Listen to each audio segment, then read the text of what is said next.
welcome back to the Press Start Podcast. I'm your host Vic, aka MrNeverChillin. This is episode number 40. Of course, I'm joined by my co-host Lunatic Ablivion. Hey guys, how you doing today?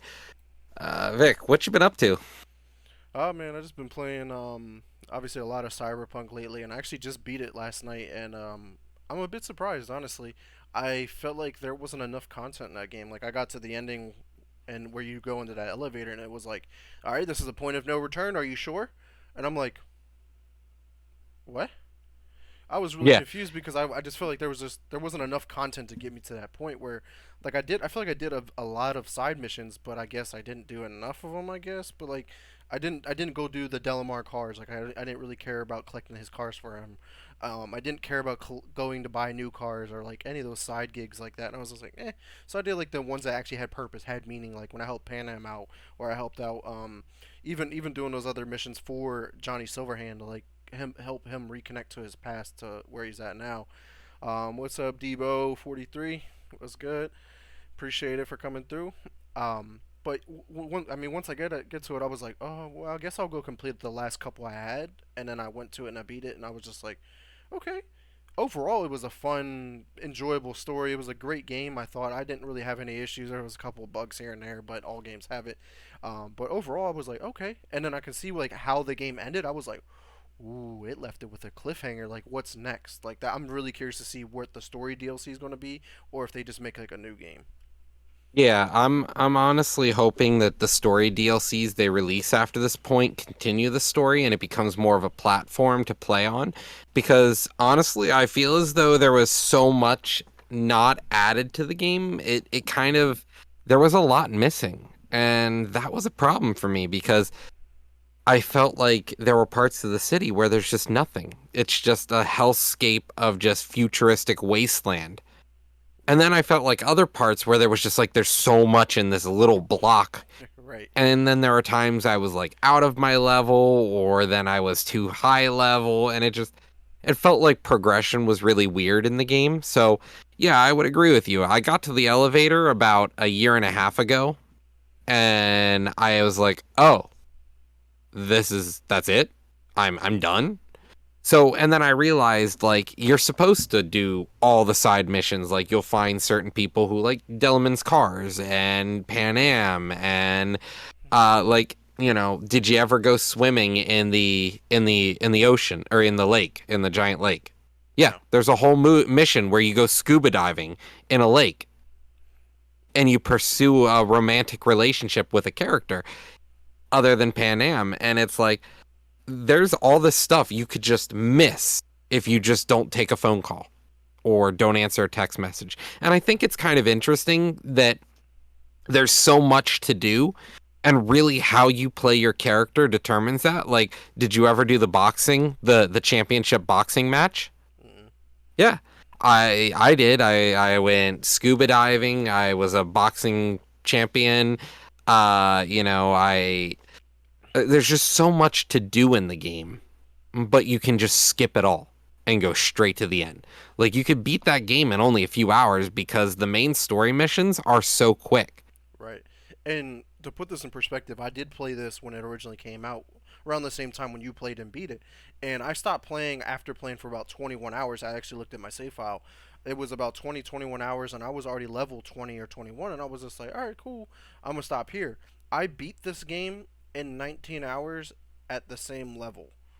Hmm. And I was just like, what did I do different than the last time? Like, You were taking your time, maybe. I feel like the game before, like with having everything on the map, made me go boop boop boop boop boop. Like try to do take care of everything. Where like when the map is clean, when I revisited the game, like it was more streamlined, and that's how I like games is when they're streamlined. Like I have a path to follow. I like to have more structure. Like I love open world games, but sometimes it can be overwhelming. Like I'm not gonna go over to this random part of the map for no reason.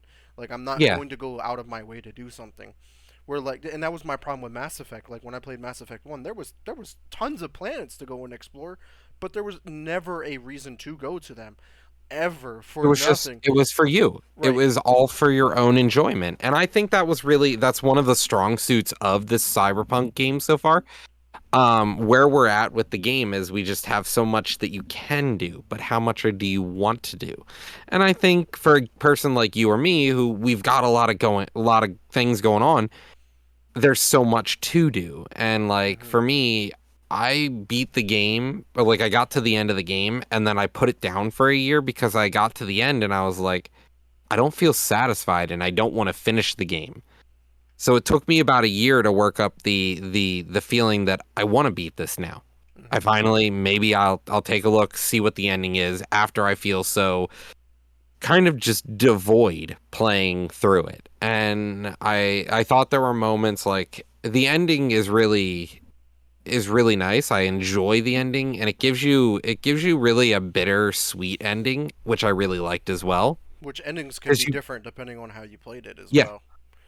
yeah. So like you pretty much had an ending where it's either you kill off, like for me, I had the choice between kill off Johnny Silverhand and then die in my own body, or I had the ending where I can let Johnny have my body and he gets to live because the body is now his, or I become an AI.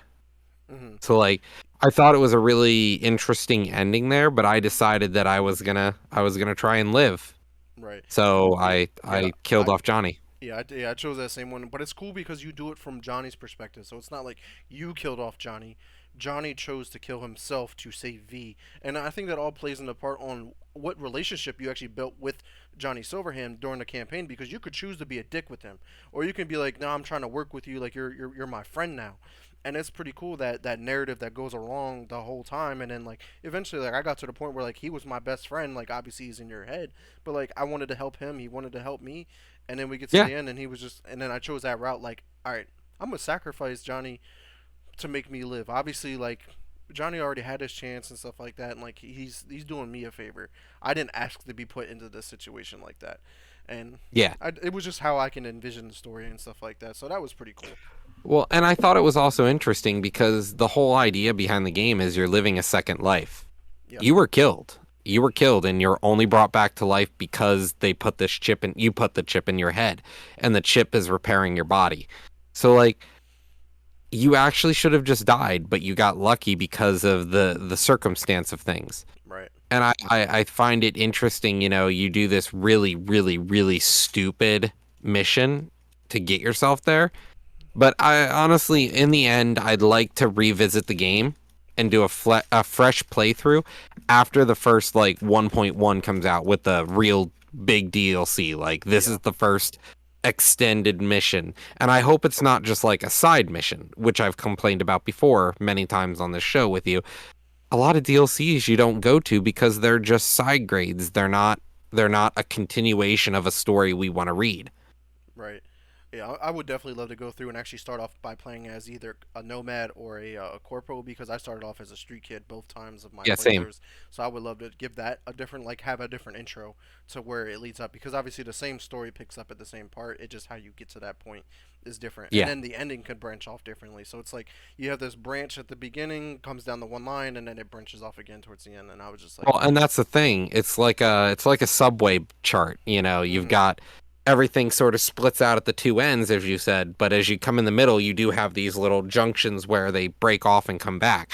And I think that's what's interesting to me is because for a while there, every track comes together.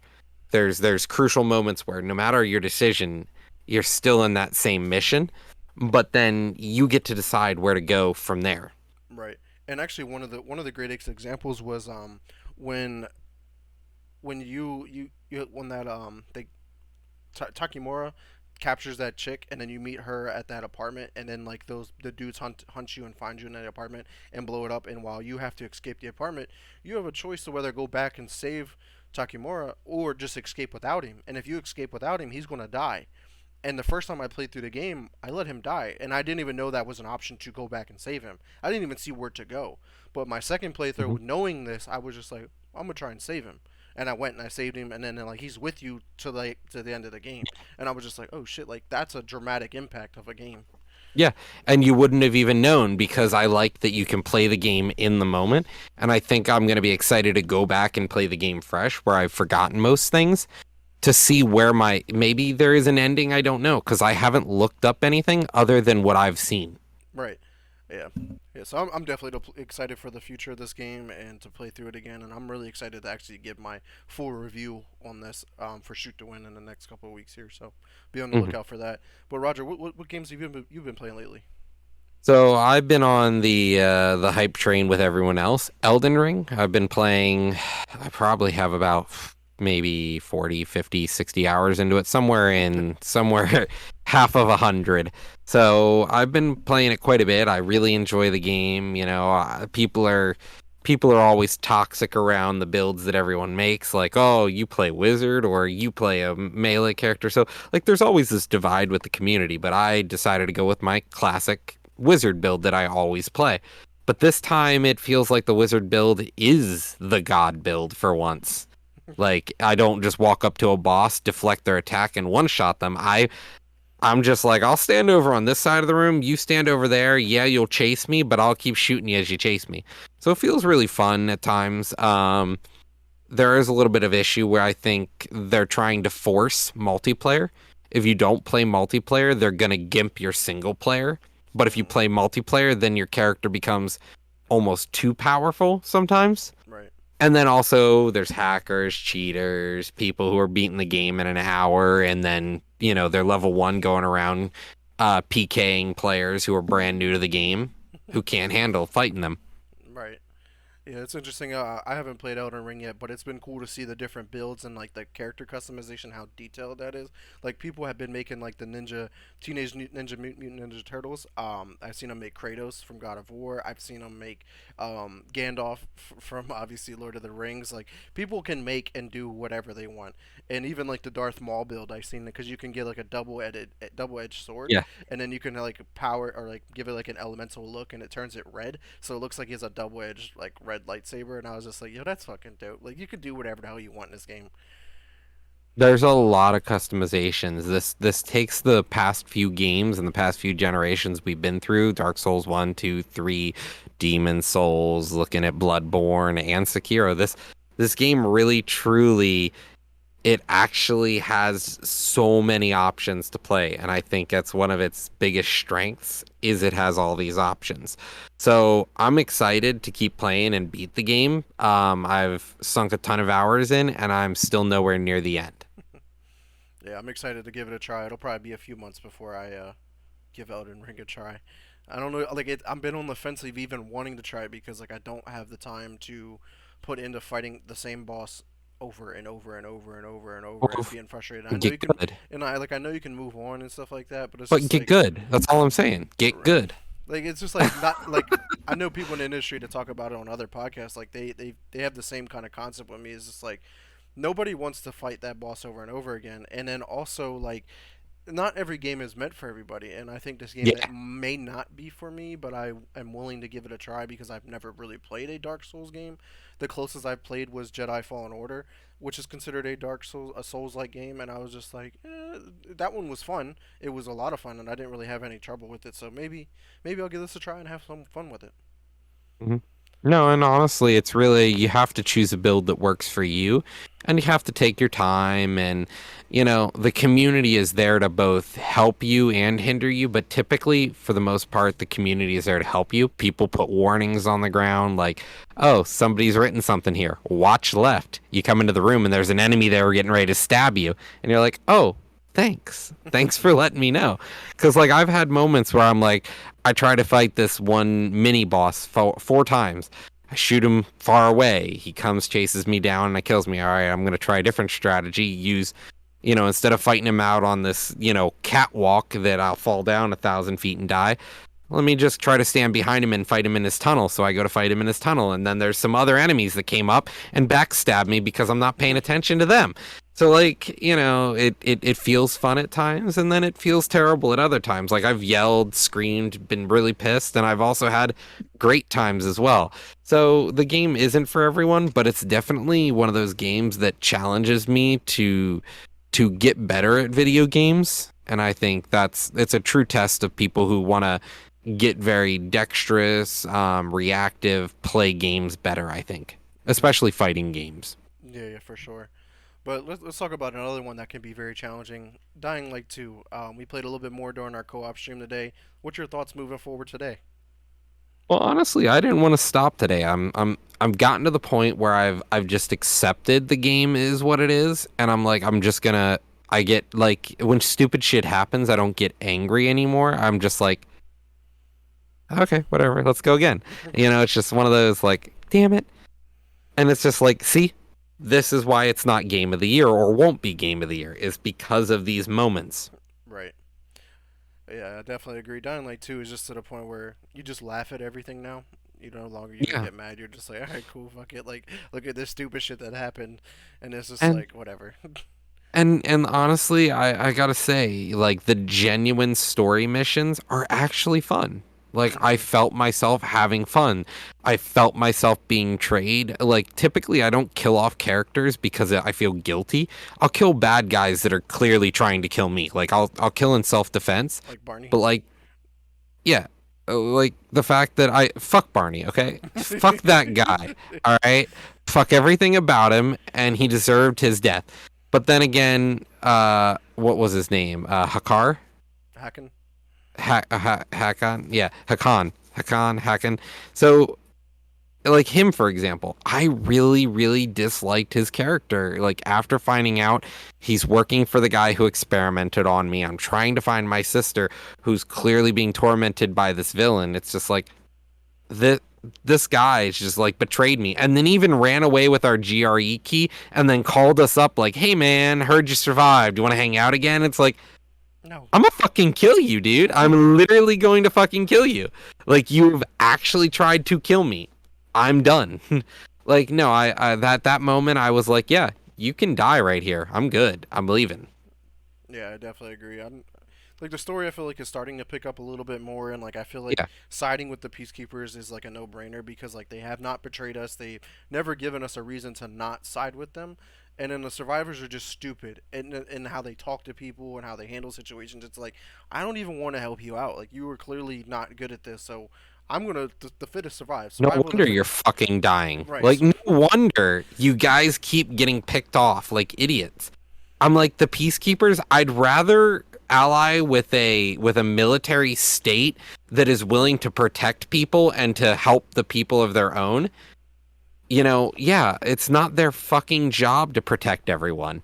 And everyone's like, "What do you mean you're leaving us?" It's like, "Join the fucking peacekeepers then. Join the fucking peacekeepers if you're worried about staying alive. They're protecting people." Right.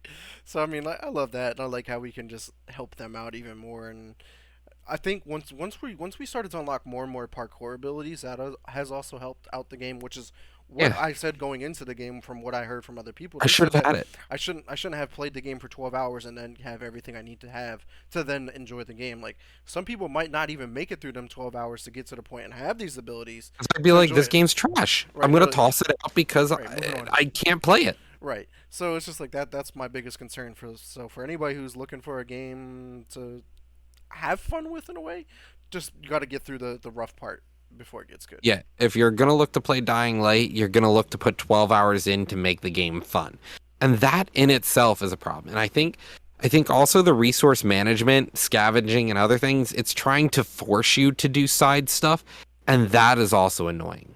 I'm Yep. getting to the point where I don't want to go through these zones and sit here and pick up items for an hour. I don't want to do that. I want to go in, collect something of value, sell it off to somebody, and buy a bunch of shit that I need and move forward. The fact that shit has to be leveled up, recipes need to be upgraded. Like every so often, I'm like, fine, now that I've got explosive arrows and I've figured out how to swap arrows, I'm having fun. I'm just like, they're like, here's a military convoy. And I'm just like, give me 3 seconds. Pop, pop, pop, pop. They're all gone. Yeah, we get more zombies, but like, just give it a few seconds and now I'll loot all their bodies for a ton of loot. Right. So I mean, this game is I think actually feels a lot better too compared to say last week because they did have a hotfix update that came out. Yeah, and So I and I could think already tell the stuff that changed. right, and Like it it felt feels smoother. better. Like look at the cuts of the black screens. Like those actually got quicker. Like they like the one Yeah, time you didn't even know it went to black screen. I was like, yeah, bro. Like these black screen. Like what black screen? I was like, I just seen it on your stream. He was like, oh, I missed it. Yeah, it was like I blinked and it was gone. I'm actually pretty happy that they're making things load quicker. Like the fact that I had to load, like, because you can tell the cutscenes aren't cutscenes. They're not pre-rendered. So why are you cutting to black every time you move from a cutscene animation to a non-cutscene animation? It's not pre-rendered. Why are you doing it? I can clearly see a zombie that is in the cutscene staring at me because he can't attack me because cutscene protection. Like that's a problem. Why are you cutting to black if you can just go play? Like I think it's what I said. This game is such a last gen game that it's trying to be a next gen game, but it can't because it's being held back by so many features. Yeah. No, But I agree. And like even last gen did this just fine. I've never had these kind of issues on like this is not PS4 era quality. This is like PS3 era quality at times. That's what it feels like. fair It enough. feels like I'm playing something from the 20 aughts, like 2012, 2010. So that's my thought. I do like that the map is actually big. Like the fact that I was expecting the next mission to be inside one of the controllable zones. No, we leave, we cross a bridge, and we go. Yeah, exactly. But yeah, we'll see how it goes, and hopefully we can finish the game up in the next 2 weeks because we got Tiny Tina Wonderlands coming out here at the end of the month. Yeah. So, all right. Without further ado, let's talk about here the game releases coming out this week. So we've got coming out on the 15th, Grand Theft Auto for next gen. What everyone is excited for. The industry is ready. It's gonna get Game of the Year again. It's all hype. Next we've got Phantom Breaker Omnia. This is a smaller indie game, I believe. Yeah, it's made by Magus. It's a Rocket Panda game. It's a side fighter like Tekken or Street Fighter. It's coming out for the PS4, Xbox One, Switch, and PC. This will not be on next gen. Then we've got the Cruel King and the Great Hero. This is a JRPG style game, to my understanding. It is going to be coming out placed on the PlayStation 4 and the Switch. This also comes out on March 15th.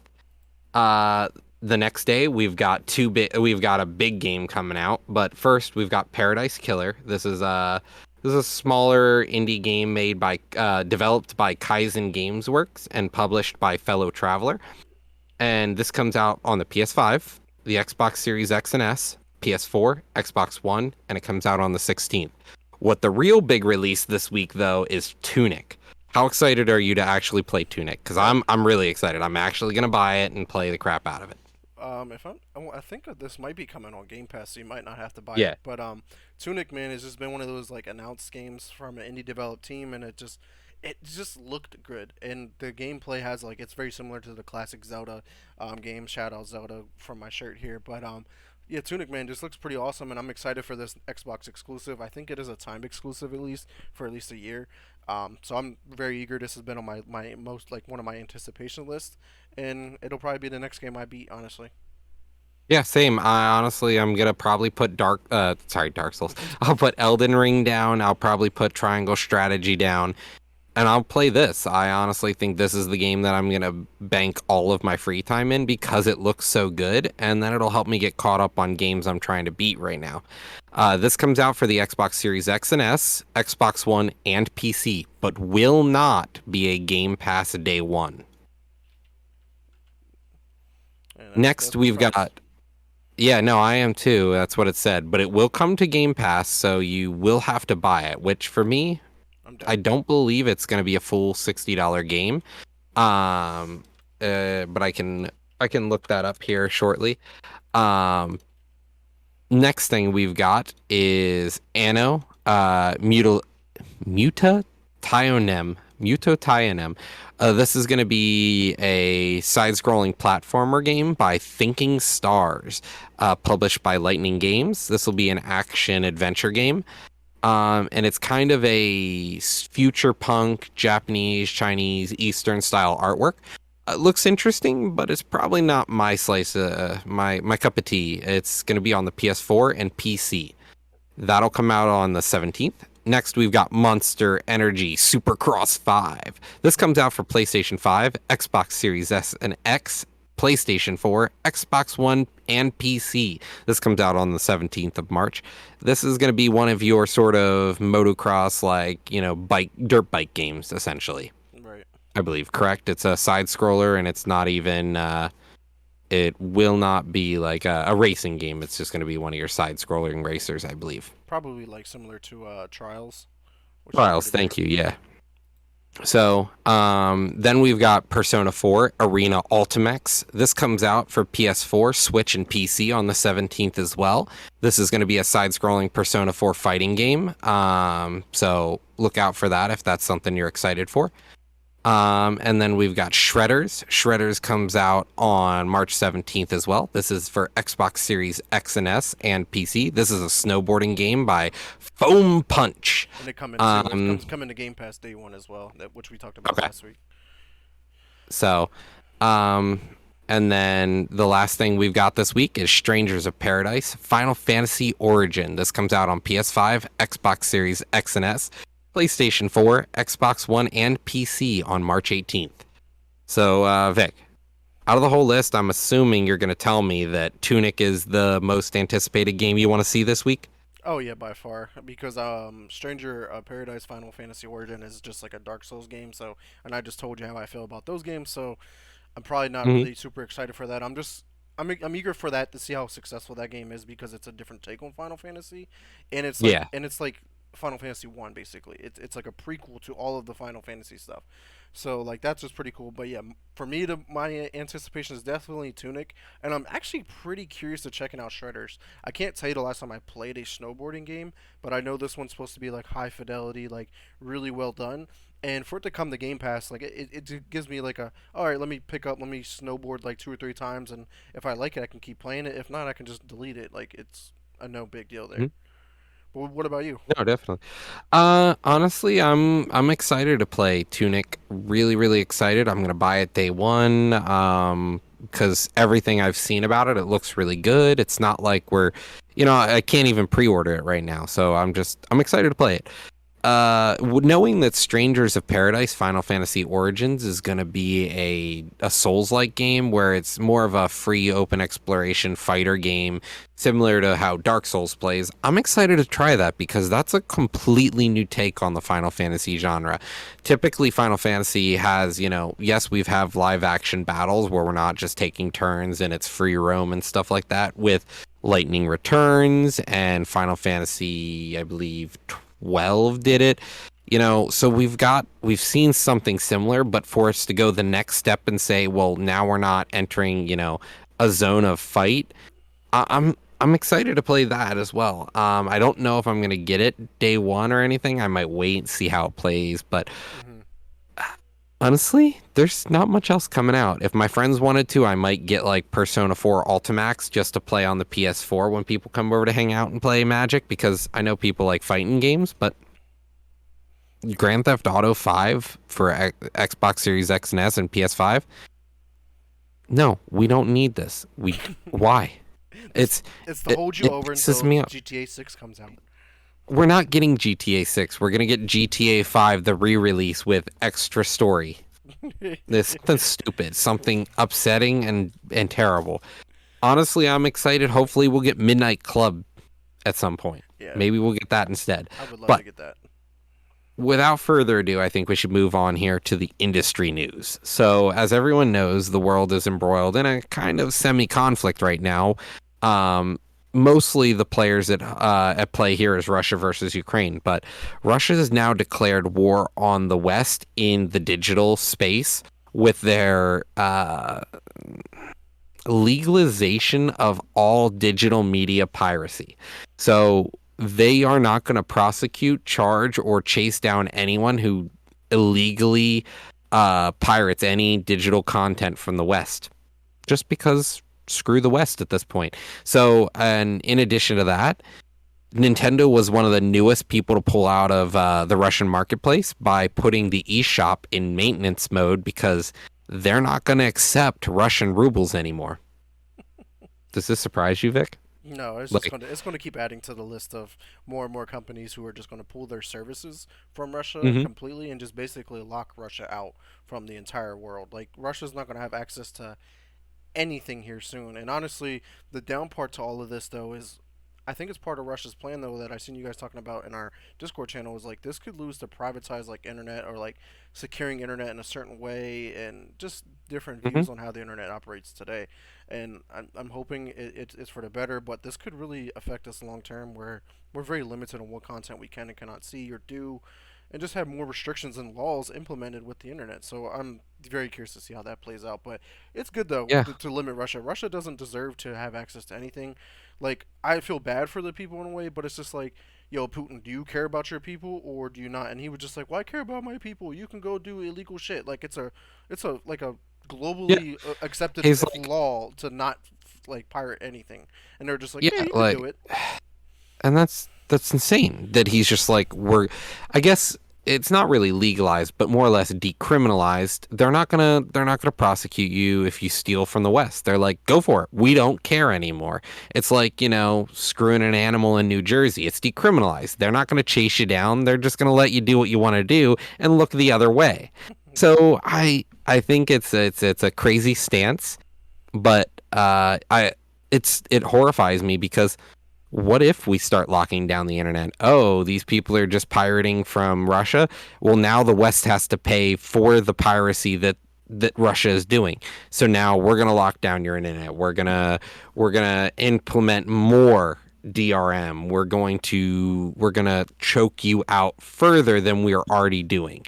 So I think it's a scary notion because we're already looking at them trying to control the internet. The last administration, they put people in power in a lot of places that we could have had, state mandated, internet service that was essentially controlled. Yeah. So Yeah, I'm not excited for this, but let's get some other good news though from the industry. I would say it's good news. God of War, it's getting their TV series being produced by Amazon Prime. I'm on board with this, man, because I love seeing the multimedia, like having access to different ways to experience like a world that you really love. So someone who's been following God of War since the beginning, not only will they get to play the game, the new game that's coming out, now they have a TV series with it, well, and and then even people who haven't followed it the whole way through, yeah. they can now get some of the story they never got. Like somebody who joined in on the newest God of War for the Norse saga, you can now go back and hopefully Hmm. see some things you missed in previous games because we don't have them easily playable at the moment. Right, and that's big, and it's crazy to see all of the PlayStation titles that are getting like movie or TV adaptations. Like they got Last of Us, they got the Jack and Dexter rumored movie, they had the Uncharted movie that just came out.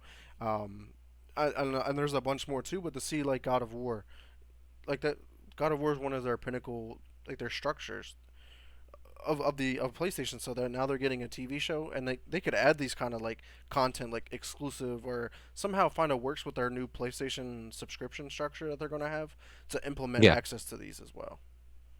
No, honestly, that would be pretty crazy to me because we were talking about how does Sony compete with Microsoft at this point, and it's to start moving into another marketplace that isn't already being, controlled.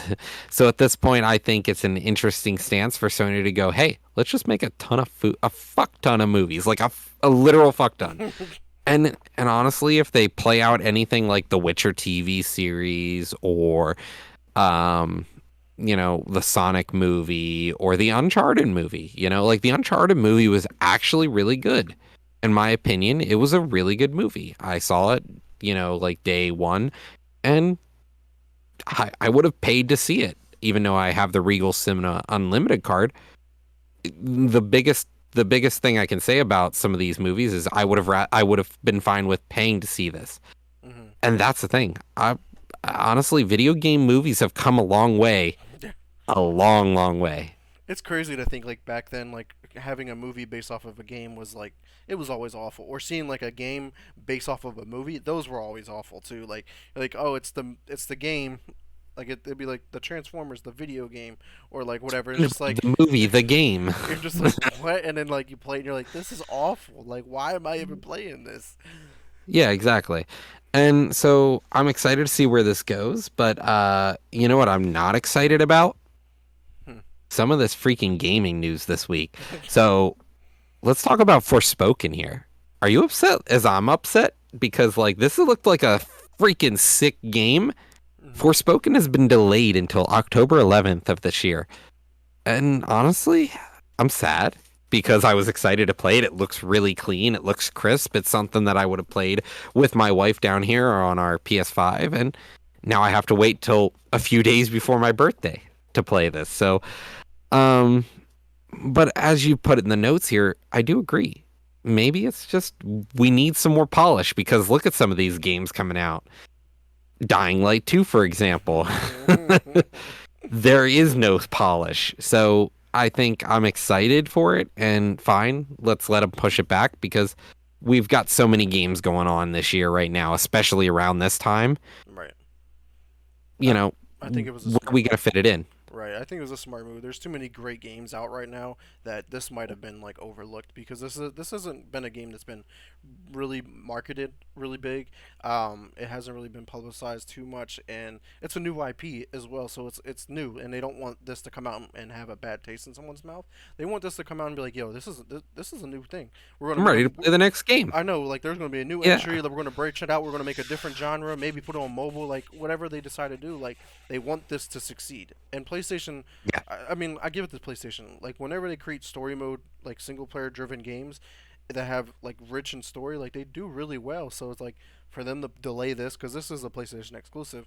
Um, I'm all for it. Keep delaying games. It makes sense. Give the developers enough time. Don't make them work overtime and work those crunch hours. Like that's Yeah. bad for the environment. So like, And don't do that. and you know what? The other thing that really gets me is I think maybe Elden Ring may have had something to play into this because watching Elden Ring come out, this is a game that is definitely going to be in running for game of the year. Hmm. And I think Forspoken, any game developer or even like Sony, they want a game that's going to be game of the year. Everyone wants to be game of the year. So how do we get there? And I think after seeing some of the competitors this year, like watching Dying Light, it's like, okay, yeah, we can release and we'll crush that. But then they see things like Elden Ring. This game's reviewing 9 and 10s all across the board. And they're a similar genre. So now they have to go up against Elden Ring. Were they ready? Maybe this game wasn't polished enough to go up against things in their category. Right, yeah, exactly. And actually, I'm surprised that they picked October of all months because October's starting to become a very stacked month too with games. So I'm very curious to see how it stands up because I mean we all know the biggest time of the year for games is holiday season, October, Yeah, November, December, when those times come around. But what's interesting though is the industry is adapting and changing, and because like thinking about it back in the day, like spring and summertime weren't really time for new big blockbuster hits. They were times for you to catch up on your backlog. Like I got some time to kill until the new releases come out in the fall. Now it's just like, damn, I got new games every month, new great games every month. So now it's fine to strategically place your game and find a good release window. That's the hardest part. uh, yeah, and I think some of the other things we're also seeing is Q4. It's just that's Q4 of the year. That October is the beginning of Q4, and I think people are just like, well, we need to delay it. Q4. Let's delay it. Q4. So it's just an easy push off date, I think. And in this case, people are just choosing stuff in the early October. And then they're like, wait, everyone's doing that. So, like, I think we're kind of just finding that a lot of people are just moving their games back and they're like, let's just move it to Q4. Oh, when? Oh, well, beginning of Q4. That's October 11th. So, Cause right now we have two games that are legitimately confirmed for mhm. October, which we're gonna cover here in a second. Yeah. So, I think the next thing to talk about here is something else coming out this year. We've got multiple things coming out. Hearthstone has a new expansion being revealed next week, as well as In 2 WoW days. Arena World Champion. Sorry, this week. My apologies. Okay. WoW, they're putting out the Hearthstone expansion reveal this week, as well as the WoW Arena World Championships are going to begin. So the WoW esports begins. And then next month, we're going to see WoW put out the expansion reveal. Like, we're going to get a solid proof of what the next expansion is after we had two flops in a row.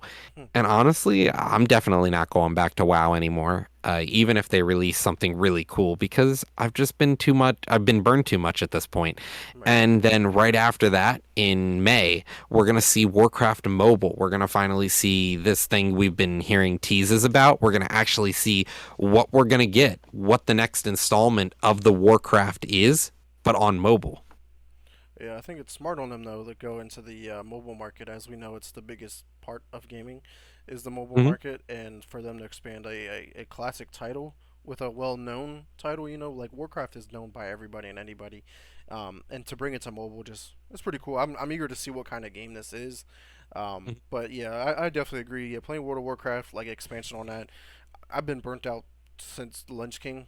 I don't even want to play World of Warcraft. Like I just feel like I wasted a lot of time just doing really tedious Yeah. tasks and then grinding those levels. Don't even get me started on that. That shit took forever. And then trying to figure out World of Warcraft was a game I'm surprised I even played for as long as I did. But Hmm. overall I enjoyed playing with like you and Josh, back in the day. But Hearthstone, that's pretty cool. The Hearthstone's getting an expansion. That seems like it's doing really well. Well, I don't really see a they're lot of getting, negative behind it.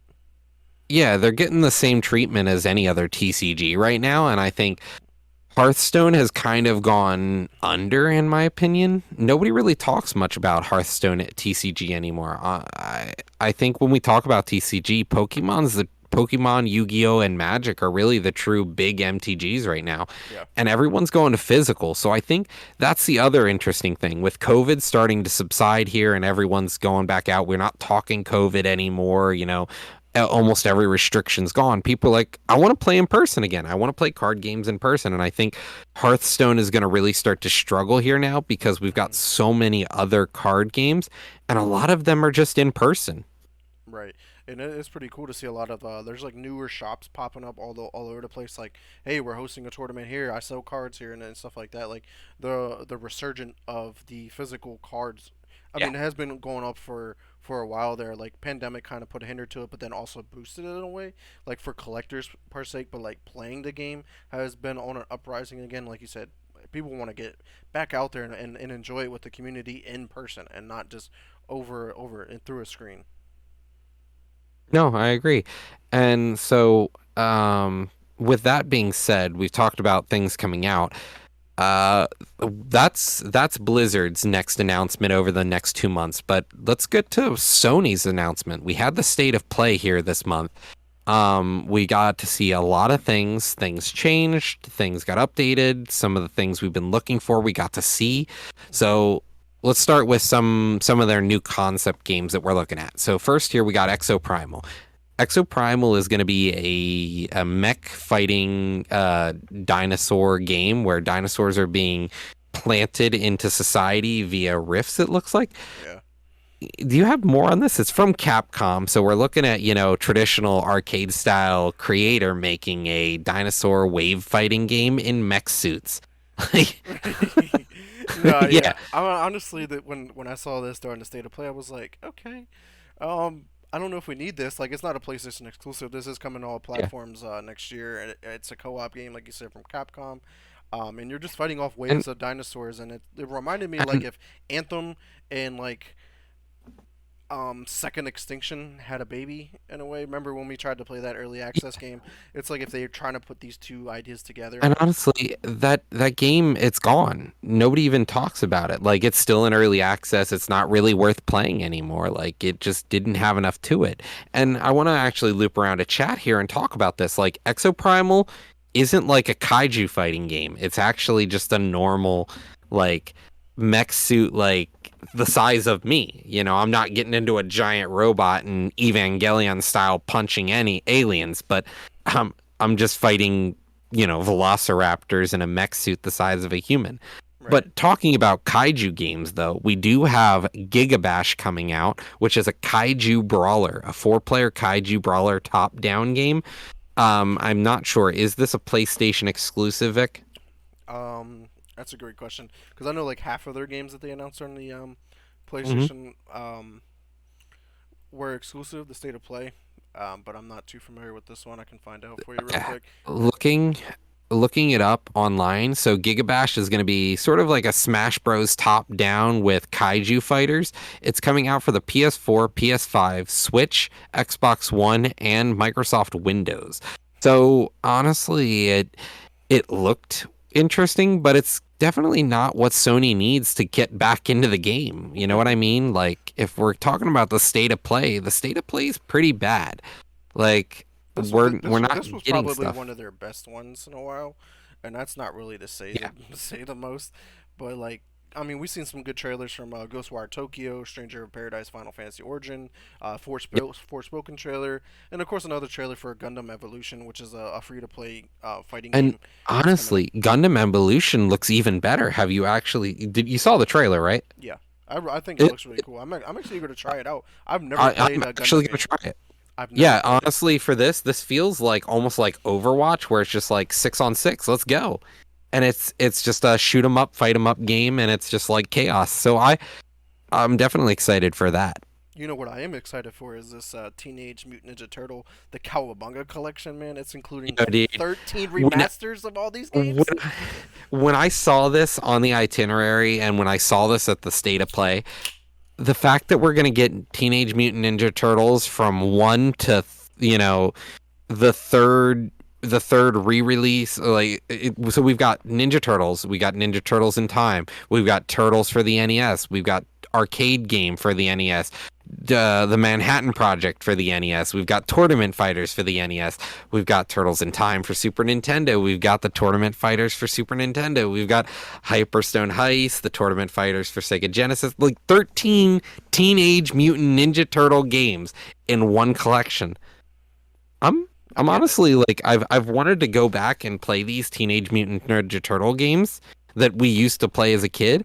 I'm excited. Honestly, I'd go back and play this as a way to get ready for the next game coming out. Like I'm excited. How about Right. you? Yeah, I think we should pick this up and potentially even play this on our co-op stream every once in a while. Like if we throw it in, like, hey, Hmm. we're gonna play this one today, guys. Like it's not a game that we have to play every week and like invest a ton of Yeah, time in because at the time these games were rather short. We can probably burn through a lot of these games really quick. Like even like I know we spent a as lot of long as time you don't back in the suck, day. you know. Yeah, but I mean we're a lot better now at gaming than what we Yeah, were back in the definitely. day. So getting through these games, I think for us should be rather easy. But I'm definitely I would hope. excited. No, I agree. And so let's talk about another fighting game here. They've released that there's going to be a JoJo's Bizarre Adventure All-Star Battle Royale on the PlayStation.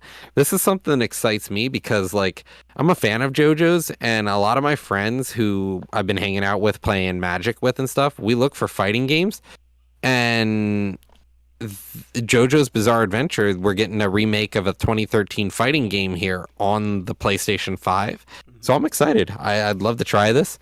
And it's something that we can play. Right. I actually never. I don't really remember hearing much about it before, and like it looks cool, but I don't know if it's gonna be something I check it out. It almost Nah. has like this like Street Fighter, but mixed with Well, that's what it is. Dragon Ball Z look to it. It's it's gonna definitely be a Street Fighter style of play battle game. It's just gonna be, it's an anime fighting game. Right. What more to expect? Weebs love their fighting games. That's all I'm saying. Right. So I mean, um, I probably won't check it out, but it's pretty cool. Like PlayStation always does really well with the anime stuff. I cannot Hmm. knock them for that, but like that's their market, honestly. But another game that looks really interesting that they showcased again was Trek to Yomi. It's being published by Devolver Digital, being developed by two different developers, Leonardo Minichirari. I probably butchered that, but Flying Wild Hog, and it's coming from to all platforms. It's an action adventure game, and it's like it's like the old school noir look. It's set in black and white, but it has like Hmm. this like samurai kind of feel to it. Does this game like pique your interest at all, especially playing Ghost of Tsushima lately? Honestly, I'm a fan of like the Yojimbo style thing because this seems like it's going to be like a Yojimbo, which is a classic Japanese black and white film. Mm. Because I'm weird like that. Um, I'm it looks cool. It looks to me like a Yojimbo style thing. So I think it's new, unique, and different. It's something that hasn't been done before. So I'd like to see where we go with it. Hmm. But talking about something here, to relate to our chat here, who to engage them a little bit more. Shout out to Philipper. Returnal's getting an Ascension DLC. It's called. It is free and it's going to bring co-op to the game. So I just wanted to put that out there for our chat because this is what the industry needs right now, more free DLC and not just regular DLC, like actual content. Yeah, I thought this was pretty cool that they're bringing it because, like, obviously I don't have a PS5 yet, but this was one of the games I really want to play, and to know that I have two friends that have this game and actually, or you don't, do you have Returnal yet? I can't remember. Not yet, but I Yeah, plan to buy it, especially now that I get a free DLC that brings co-op. Like I'm excited to play this. right. And this is bring a friend along for a cycle or dive into an endless tower of challenges. Like that Hmm. sounds pretty fucking dope. Like to be able to like fight off waves or something like that. Like I've never played Returnal, and I it looks phenomenal. So yeah, this is awesome though, and the fact that it's free, like you said, it's big, man. Like when you can just provide content, like good content, and then make it free, that means you actually really give a fuck about your people. That's the way I look at it. Cut and Hmm. dry. You give a fuck. No, and also, and to shout out here to Philipper, I'm excited because yeah, if you're dying, the game's changing, so like you can't get better at the game, you just have to get good in general. Like it's not like you can just like, okay, if I cheese this part here, this is gonna work. No, everything keeps changing, and I'm excited to see that as the roguelike, roguelike Dark Souls with guns. Yeah. So yeah, that was big to showcase there at the conference. But tell me a little bit about what Square Enix announced, man. I know they announced two different games. Tell me about them. So, as you know, I'm a Square Enix fanboy. I've always been. I've loved Square. I've loved Square Enix. I love Final Fantasy, but I've also liked things that a ton of their side games. But they're making a new game now after they've just published Triangle Strategy, which is actually pretty good in my opinion. Like, even though the title sucks, the game is awesome, and now they're making another strategy game this year. We're going to be getting the Dio Field Chronicle. This is going to be a game that's sort of like a military strategy. Like traditionally, you've seen, when we talk about militaries or people have like a war board, they have maps on a table, and you've got like wooden figurines that you move across the board to sort of show where things are. This is going to be one of those games that's a free form strategy game. So you've got, say, 5, 6 units or something on the field. And instead of moving on a grid, they're going to actually move in free 360 degrees around themselves. So, it's not like you can put two characters next to each other on a grid and block the enemy from getting through. No, they're just going to walk through your two units that are only controlling a part of the bridge. Like, it's free movement for your Hmm. characters, and it's gonna be more like it's gonna be similar to like I'd say Warhammer. It's gonna be like a Warhammer style tabletop game, but virtual. And it looks really interesting because it's Magic Knights, it's the typical Square Enix style of play, but it is a strategy game, which really excites me. Definitely check out the trailer. Their website has a lot of information on it, and it's supposed to come out this year. The next game they have is Valkyrie Elysium. This is going to be a fighting style game with I want to kind of say Borderlands-esque art where Yeah. some of those colors are faded or they have those hard definitive lines and then those washed out colors. Right. This is going to Shades. be a fighting game that looks like Nier. It almost looks kind of like the Nier series. Right. Um, this is there's not much about it right now. It's going to be sort of knights and magic and things like that, but it's your traditional Square Enix style of theme with elements that hopefully come from their other games. Right. It's so crazy to see Square Enix involvement, man. Like whether they're developing games Mhm. or publishing games, like you don't realize how big Square Enix is. Like they have their hands in Forspoken, what we just talked about. They had their Mhm. hands in Marvel's Guardians of the Galaxy, and obviously Marvel's Avengers, which flopped. Life is Strange remastered collection, what they also had their hands in. Babylon's Fall, which just came out, had their hands in. The Strangers of Paradise, that we just talked about, is coming out from them. They're a Biomutant. publisher, a developer, they're everything. Yeah, like you don't realize how much stuff that they touch, and of course they're gonna have bad stuff. Of course they're gonna have good stuff. So it's awesome though to see that they're coming out with these two new games that I like the art style with Valkyrie because like you said, it reminded me like near, but also like Borderlands in a way. So I Mhm. was really excited for that one. But I don't know if I'll check it out. But it's a maybe. I gave Near a try, and I wasn't ever going to try that game until you said, "Hey, let's play it for our review game." I was like, "Yeah, sure, why not?" Yeah, no, definitely. And so I think with that, we've rounded out the PlayStation state of the play. But we've got next is Xbox. Xbox Game Studios. Turns out last year they were the most awarded publisher as well as the highest rated publisher of all publishers for 2021. They had over 110 awards, and their highest average Metacritic average score across all of their games. Forza Horizon 5 received 40 awards, Deathloop had 31, Halo Infinite had 25, Psychonauts 2 had 15, and Age of Empires had 1. Like that's a lot of awards to rake in. They're doing something right, it seems. Yeah, and it's really playing a part, and you're really starting to see it in the numbers, man. Like the impact of Game Pass and the high quality of their exclusive games is starting to show because not only did this news come out, but also I forgot to put it here on the itinerary. Xbox actually outsold the PlayStation in the month of February, and that's the first time that I've heard those words in a very very long time. Hmm. Obviously, it didn't outsell the Switch. The Switch is just it's a sun. It's on fire 24/7, never stops. But Xbox man is just on the roll, and it's only going to get crazier, especially once the deal with Activision Blizzard finalizes and go through, and when that stuff starts to have an impact, and Yeah. then all of the new games that are in development that we have yet to see. Like the floodgates have been slightly open, but we have yet to see what's in store from all these studios, from Bethesda and also all the studios they owned before. Yeah, no. And talking about things that have yet to be announced, we've got the Indie Showcase coming up this week at on the 16th, which is our Wednesday here. It starts at 1 p.m. and we're going to be able to probably see a lot of these new games that are just indie studios, for example, but published by Microsoft. So, I think honestly, this year is going to be a big gaming year yet again. We've gotten big hits like Elden Ring already, and it's only March. We've seen Arceus. We've seen now Pokemon has a new game coming out this year. There is so much across all these games coming out this year, and Microsoft has barely said a word what they're gonna do. Yeah, I'm so eager to see what they got coming out this year. Obviously, like they got Redfall supposed to come out in the summertime. They got Starfield coming out in quarter 4. Um, and those two games are going to be massive alone. But I'm really curious to see what other games come out of nowhere. Like, hey guys, this is coming out next month. Like, wait a minute, what? Okay. Yeah. Well, that's kind of what we've been doing with lately. They're like instead of just people continuing to just say these things and drop hints and whatnot, people are just like, okay, it's coming out. Here we go. There it is. It's like, Okay. oh, okay.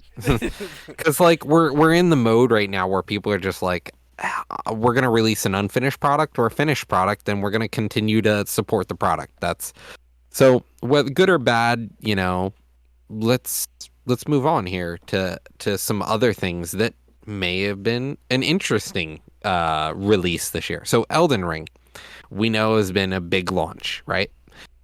It's the biggest game to launch in the UK since 2018, except COD and FIFA, which fanboys will be fanboys. Goes without saying. Looking at the numbers, like I really feel bad here, but Horizon Forbidden West had its ass slammed by Elden Ring.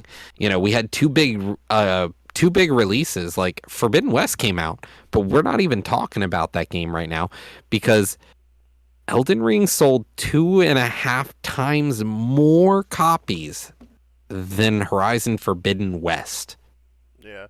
But also in parts of that is you got to think about it. Forbidden West is a PlayStation exclusive. Elden Ring It is on is. all platforms except for the It Switch. is. But we're still looking at a game here where honestly, I was expecting, more purchases from Horizon Forbidden West. But then again, we're looking at a Japanese game built for a Japanese audience. They're gonna play it on what I like. It's like all the people who are gonna buy Horizon Forbidden West are probably also gonna just buy Elden Ring and play that just as much because if they're playing on a PS5, they can just play Elden Ring as and, well. So and and to put this into perspective, my friend Shane from work, he said he bought Forbidden West, and he was like, "Yeah, I returned it in the first week, and I bought Elden Ring," and I was just like, "Why'd you do that?" I was like, Forbidden West is a really good game too. And he was like, well, actually, I never played the first one. And I was like, well, okay, well, that makes sense. But I was just like, there's probably a lot of people in those same shoes that the hype was built Yeah. up behind Forbidden West, but like people didn't realize, oh shit, there was another game before that that I probably missed out on. I should probably just worry about playing Elden Ring. And also the story there, you're missing so much. Whereas Elden Ring is just like, what's story? Let's just start slapping kids. Yeah, exactly, Philipper. Like I know you're playing through Horizon Zero Dawn right now, and before you even play Forbidden West, because it's important because that story doesn't just go away. Like that shit picks right up. And you would hope it does because I'd be angered if they were just like, and new story, fuck that old story. We don't Fast care about forward. that. That shit's old. But talking about another game, actually, in regards to Elden Ring, though, their sales are actually larger than Assassin's Creed Valhalla and Cyberpunk 2077, which we know are For good reason. skewed numbers For too for good reason. Cyberpunk. Cyberpunk had a lot of refunds and shit like that because of how fucked up it was. But I wonder, Yeah. I wonder what Cyberpunk's numbers were before the refunds happened, or what they could have been if it were released in a where if it Yeah. were released how the game is today. Yeah, no, I agree. And so, those are things we really don't have right now, but let's talk about some other games that are coming out this year that look really good. So we got a release date finally. Gotham Knights is going to be coming out October 25th of this year. And then we're also hearing about something at the beginning of next year. We saw a Dead Space remake come out. EA showed off the new gameplay for the remake of Dead Space. So maybe we're getting a new Dead Space here soon. Yeah, I'm curious to see how that all plays out because we always say it. They remaster, remake games just so the next sequel or the next new entry comes out, the hype is there. But yeah, Yeah, Dead Space is looking really really good. But we can't zoom on by Gotham Knights like that isn't nothing. Like I'm so excited to play that game, I'm very and excited. I'm not We've a talked DC about it a fanboy bunch. at all. Like I don't really watch or do anything DC related, but this looks good, really good. No, I agree. It does. And honestly, there's not much to talk about really other than the same things we've said before. This looks really great. I'm excited for it, but we only got a release date. We still have yet to get more to it, like gameplay trailers, things like that. We really haven't gotten much. We just got like cinematic releases. Hmm. So I'm excited to see where it goes, but talking about cinematic trailers here, Rainbow Six Siege is entering its seventh year. Its seventh year. On March 15th, they're going to be releasing the new patch, and they're doing a narrative shift. So, Vic, can you tell us a little bit about this narrative shift here? Oh yeah, for sure. So when Rainbow Six Siege first came out, it was all about this counterterrorism theme and having these special operatives go up against these terrorists. Well, in Yeah, 20 in I forget what year, I think it was 2014 when they 2014 or 2015 they shifted to a competitive sports fantasy. So like all these operatives became like superstars on sports teams in a way, and like that was just the whole theme and the story behind it. But then they were like, well, maybe we should refocus on them being operatives, like being operators, like they are specialist soldiers, and not athletes. So now it's going to be like more of an organic transition because when they made that change originally, it was just like they dropped it day and date. All right, guys, we changed it today. Where now they're going to implement like more like cinematic, like more like stuff leading yeah, up to the approach, and everything's going to slowly have a nice transition where it makes sense, and you're just like, all right, cool, now we're back to this. And 7 years, man, 7 years of content that we have gotten. That's a lot, and I'm super yeah. excited for this game because like it had its redemption arc. It was a rough game at launch, and now it's a great game. I can't really name another shooter that has been supported for 7 years. One specific game. Halo. Like we've had Halo 3 get its length for that long, but we've never had like, true development though. Like this is a game that's always releasing content, updates, fixes, and trying to stay on the competitive edge for esports. Right. And talking about a game here though, in regards to another shooter, Battlefield 2042, they just released a recent update. I know it's a dumpster that's on fire. But they reworked the scoreboard, which I that was one of my biggest gripes from the beginning. But they also are allowing full XP and progression when you play the mode any modes through Portal, as long as bots are turned off. And I think that this is where the game is going to shine, because if they make Portal free to play, you now can play Battlefield free to play, more or less. You don't have to play pay the game. Yeah. You don't have to pay to play the game at all, and you can continually progress and level up and unlock new weapons and attachments. And I think this could be the early stages of the success of this game in the long term. Honestly, yeah. It's a $60 game that didn't have a single player experience. I'm done paying $60 for, why would anyone, like, I tried it and I was like, I'm really excited for Battlefield, but like the fact that you're paying $60 for a flaming dumpster, that's insane. And Yeah. so for them to be like, okay, so you don't want to play online with other people, play your custom games in the portal, and you can still get your experience to level up because you can't get it online because everyone's cheating. Right. So I mean that's pretty awesome to see, and because like obviously they still support like their servers and stuff like that, like all Battlefields have always done. So I mean that's really exciting. But moving on to their competitor, Call of Duty, they announced Warzone Mobile. It's going to be another AAA experience that's coming down to your mobile. It makes sense. Look at Call of Duty Mobile. Call of Duty Mobile is one of the most successful mobile games of all time, and now you're about to bring Warzone. Hey, all I'm saying here is Big Daddy China told Blizzard, you need to make mobile games and our market will shell out the money for you. Like, it's honestly just, I think this is just a big thing to help bring people from markets that they're not getting and Mhm. just make big cash because they make garbage games for PC. Right. Honestly, it's a way for them to make a ton of money on these markets that are huge cash whales. Yeah, no Just doubt. giant whales. Right. I mean, I'm excited to see Warzone come to mobile because Warzone is just super popular, and with all the other battle royales coming to mobile as well. Like Apex is coming soon. Fortnite's been there for a while. PUBG has been there for a while. So it only makes sense to bring one of the most, if not the most popular battle royale right now. I mean, obviously it's dealing with its issues, but hopefully when they release this, like I wonder how it's going to correlate with like Warzone 2 and like that future iteration of Warzone. Like, does it have any connection? Is it the same thing or is it different? Like, You how get, does that play is out? it Fortnite? Is it the Fortnite experience? Is that what we're gonna get now finally from Call of Duty? Right. So that'll be interesting to see. But speaking along the lines of an Activision Blizzard title, Overwatch 2, they announced that their alpha is going on right now, and they have a closed beta that starts next month in April, and you can actually sign up for request access to it. So it's a private beta that you can eventually get invited into. They separated themselves though in regards to this because they want Overwatch 2 to come out sooner than planned. And for them to do this, they had to separate their PvP portion from their PvE.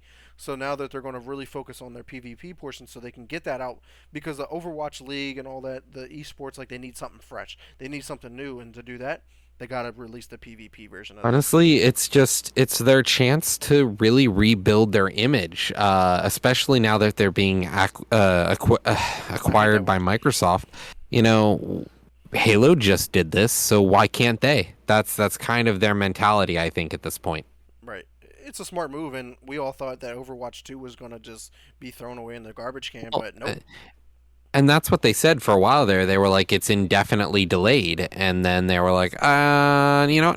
Microsoft probably came to the table and said, let's get this shit out there. Let's go. Right, because Overwatch is super successful. It's a phenomenal game that just needs that support. Like Just the makes, Overwatch, makes Overwatch, money. Overwatch can be a game like Rainbow Six, where you can support this motherfucker for 7 years, and it'll be good the entire 7 years. And we have this Overwatch isn't new. It's been around since what, 2014? 2016 was that? 2016. Yeah, So so it's been yeah, 6 years for that it's too. been around. Yeah, so we're sitting here for a while now with this game. It just needs a new iteration, but so I've signed up for the beta, and hopefully, if there's not an NDA on it, I'll probably try to stream it here, and maybe we can get something going on the chill zone once the actual game releases. But until then, we'll keep you guys posted on Overwatch 2 and see where it goes. Vic. So gaming rumors. We see some leaks this week. Some big leaks. Yeah. Why don't you tell me the first two leaks we've got here that potentially could be real? Well, technically, all three of these are Xbox related, so it made me excited. But first of which, there was a leaked image of a white Xbox Elite Series 2 controller. Um, I'm not per se excited for myself because I'd rather get the black one. But a Hmm. white one coming out is phenomenal because obviously, if you have the Xbox Series S, which is white, why not have a pro controller that matches it? It's a no Yeah, brainer. People are going to want to buy it. It's going to make sense. So for them, that's clearly coming out because there's already leaked images in retailers that it's there. It's sitting there. It's already out. So I'm surprised Microsoft hasn't announced it officially yet. It's like Hmm. mind blowing me. But another thing that was been kind of leaked was Xbox codename Keystone. It's a console that's supposed to be rumored to be in development right now, and they like using these weird different codenames because they had like Scarlet and all that when the previous generation. So I'm curious to see like, is this like an upgraded version of the Series S, or is this an upgraded series version of the Series X? Is this something in between? Like, what is this? Like, and Maybe it's a cloud. Maybe it's a cloud gaming console. Maybe we're gonna finally get a console that literally you can't download a game to it. You can't install anything on it. It is literally just a hub to put at your TV to play games online, and it'll be super cheap. this is what I think they're working on. Hmm. Something like this where it just plugs in and it just somehow fucking runs the game. Maybe not this little, but um, it could be something like that. Like the dongles, like they be hanging on like the Chromecast or the Yeah, Roku's, like something like that. I think to is turn your TV into and now your TV is an Xbox. All it needs is a high-speed internet connection. right, and you're good. So I mean, I'm excited to see that. But last one here, Redfall. There was a leaked image showing that it is in beta and it is playable.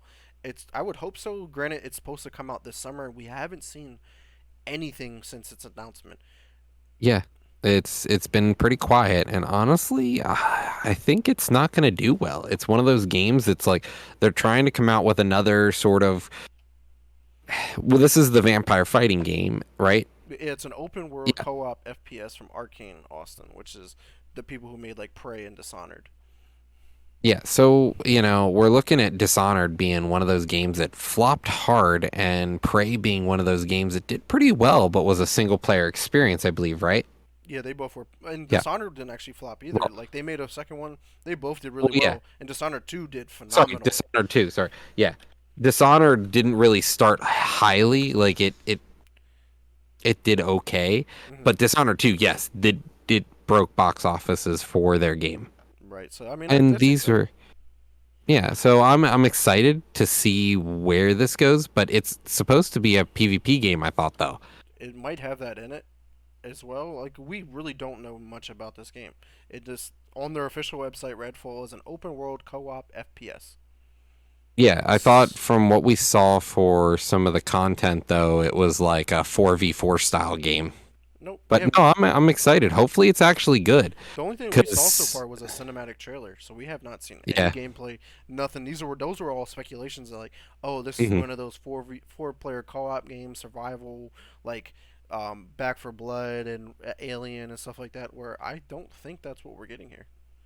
Hmm. This is. Okay. I think this So might be like Borderlands, like 4 player open world co-op shooter FPS. Like that's exactly and the now description of Borderlands is open yeah. world co-op FPS. It's exactly what that game is. Hmm. And so maybe that's what we'll get. And if we do, I'm excited because, Borderlands is okay. But now if we get something where the game itself stops relying on its name and more or less tries to reinvent the genre, we might get something pretty good. Yeah, I'm really excited. But yeah, I think we got a little bit of time here for our last topic, because it kind of circles back to our beginning, our first topic, talking about. But we're going to do a deep freeze moment this week, y'all. Roger, what is one gaming universe you would like to see movies and TV shows made for? I know it's probably a pretty tough question there. It's a tough question because there's so much interesting content and so many different things, but would I want to watch a TV show or a movie about it is a hard thing because it's a hard sell sometimes to say go from a game to a TV show unless there's some other content. Like The Witcher, for example, isn't really the show isn't about the game. The show is about the books and the game is Right. about the books. So like you kind of have to have good starting material, I think, and sometimes we don't always have that. So I'm not sure. What about you, Vic? I want you to go first here and tell me maybe give me an idea what you think deserves a TV show or movie adaptation. Um, you're probably going to be like, really? When I say but, because I got two of them here, and they're games that we're playing or I've just recently played. Cyberpunk 2077 and Dying Light 2. I think the concepts are there, and if you can actually turn that into a very cinematic game, or a movie like or a TV series, like you can do so much because like I've actually read the comic books for Cyberpunk 2077. That tells a whole different thing. You're not even playing as V. None of those characters are in from the game or in the comic book, and I'm just like, yo, like there's a lot of story to tell. And like Cyberpunk Well, is a universe. Like you can go to well, space. that's There's a the lot of thing. shit to do. Cyberpunk is based off a tabletop RPG. There is no story. You make up the story. So Pretty they much, yeah. made up a story for that. Well, no, the comic book is based off of the game itself. Like you play as Yes. the medics or like the Yeah. whatever they are, and that's different. What I was Yeah, but what I'm getting at though is Cyberpunk the game is based off a tabletop RPG. Right, yeah. But I would love to So, see a movie based off of that too. I mean, we've seen Dungeons and mhm, Dragons be branched off to all kind of stuff. So why not? Why not make a mhm. cyberpunk movie? And I think it's an interesting setting. Like it's like near future, but not so near future. Like it's just like that something that's obtainable and just it'd be very appealing, honestly. But Dying Light 2 being like a zombie game, who doesn't like Yeah. a zombie movie or a zombie Well, TV I series? think what's interesting is we always get this exposition in Dying Light, but we never get more than that. Right, It's like, well, the fall. Well, let's see the fall. right. We weren't a part of the fall. It happened a while ago. That would be an interesting concept. Yeah, I think it would be interesting, And but I think if you watch the evolution from the mhm, fall to where like Dying Light 2 is, because the Dying Light in the first Dying Light we didn't have to worry about turning into that zombie if we didn't weren't around the sun or the UV lights and stuff like that. Stay yeah. Dying Light 2 Stay Human introduced that new mechanical like, oh shit, if I'm not exposed to UV light in a certain amount of time, I'm going to turn into a zombie whether I like it or not. Like you Hmm. imagine having like a movie or a TV series based off of that and how much adrenaline it could build up because like in the game like yeah, okay, I can manage this, but like that's you managing it. Watching someone else like playing a movie or in a movie or game like Yeah. that could provide for a lot of different twists and turns that could happen in a movie or a TV series. No, I agree. I'm really honestly I'm not a big fan of sometimes creating stuff from video games. I think from software, if we really got more in the Dark Souls series, where for the people who didn't sit there and read every piece of lore, or really couldn't follow all of it, I think it's interesting because it would be one of those stories. Like anything from software is usually pretty good Hmm. to just make a TV show or movie out of. I think it would be really gritty, violent, and it would be really interesting. Right. But it would be a lot of CGI. Oh yeah, for sure. I mean, just depends like if you do like the Dark Souls game, but if you did even Hmm. like Sekiro Shadows Die Twice as a movie or a TV show, like that would be pretty cool. Hmm. But yeah, I definitely agree. Like a Dark Souls game would be fucking crazy. You can go really dark. You can make that a horror. You can make it just a thriller. Like there's a lot of different aspects. It could be a fantasy adventure movie or TV show. Like there's a Hmm. lot you could do with the Dark Souls. I agree. Yeah, no. So, without further ado, I think we should close out here for the week. Yeah, man. Any last comments or remarks from you at all? No. Other than I want to give a shout out to the community here. We'll probably be playing a game of Valorant here, a game or two in ranked if people want to join us for this evening after the podcast. Yes, sir. And we want to thank everyone who checked us out live today and anybody who checks us out later on YouTube. We greatly appreciate it. Just to give you an update or a reminder, we do our co-op stream Sundays, obviously every Sunday at from 12 to 3 or 4, just give or take. And then it's followed up by a live episode of these every Sunday at 7 p.m. So come check out the Press Start podcast. But Roger, where can we find you at? You can find me here at twitch.tv/lunatic_oblivion. And of course, everyone, check me out at Twitter at MrNeverChillin _. Xbox is XNeverSpaceChillin. If you want to party game up, hit me up on there. Facebook is Vic Brewbacher. Questions, concerns, or if you want to come on the show, hit me up there. But definitely tune in just a few minutes here. We're going to play some ranked Valorant. Hopefully, we can level up and get out of silver and get to gold eventually. But definitely, thanks again. But until next time, peace.